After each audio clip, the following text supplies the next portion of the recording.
おいで、おいで。大丈夫だ。こっちへ来いと。消防士が下から声を上げた。その瞬間、現場にいた全員が息を飲んだ。この子がどうして飛び降りたのか、その話聞いていきませんか。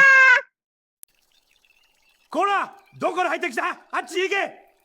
おばあちゃんはいつものように鉢植えに水をあげていました。その時、窓の外から隣の家の男の大きな声が聞こえてきました。あらあら、お腹大きいじゃないか。外が騒がしくて、下へ降りてみると、路地の隅で一匹の猫が小さく震えていました。痩せているのに、お腹だけがまん丸で、その姿が何とも愛らしかったのです。その時、隣の家の人が、野良猫ですよと、少し強い声で、止めるように言いました。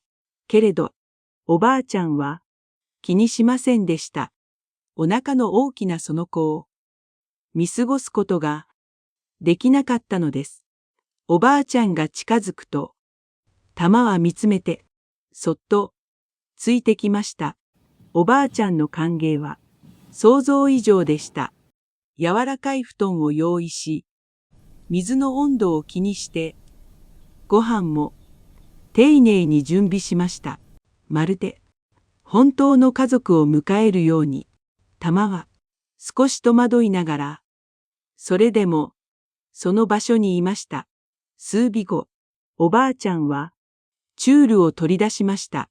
玉は匂いを嗅いで食べました。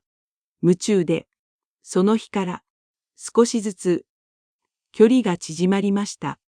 雨の夜、玉は苦しそうにしていました。おばあちゃんはそっと隣に座りました。大丈夫と優しく声をかけながら、そして二つの命が生まれました。けれど、翌朝、そのうちの一つは動きませんでした。玉は何度も優しく舐め続けました。おばあちゃんは静かに小さな体を包みました。それから玉は変わりました。抱こった子を守るように離れず、ただそばにいました。玉、さばきれちゃったね。ちょっと買ってくるよ。あの日、おばあちゃんは少しだけ家を空けました。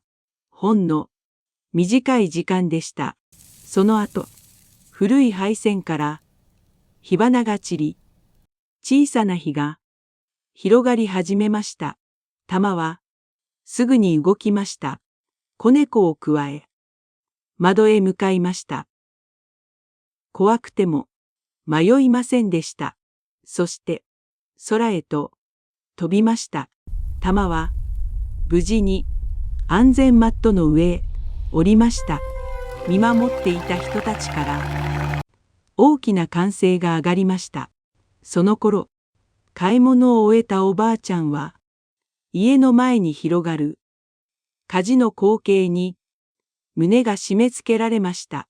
その時、玉消防士が近づいてきて、静かに言いました。大丈夫ですよ。玉も子供も無事です。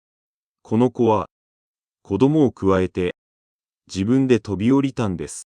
そう言って、玉たちをそっと腕の中に預けました。おばあちゃんはその場に崩れるように座り込み、涙をこぼしました。よかった。そして、その時、わかったのです。なぜ、玉が迷わなかったのか。それは、一度、失ったことがあったから。だから、もう二度と、手放さなかったのです。数週間後、静かな朝、玉と子猫とおばあちゃん、三つの命が寄り添っていました。守っていたのは、玉だけではなかったのかもしれません。楽しんでいただけましたか？まだまだですが、おばあちゃんとタマのお話を、これからもお届けできたら嬉しいです。最後まで見てくださってありがとうございます。あ、落としちゃった。タマ、やり直し。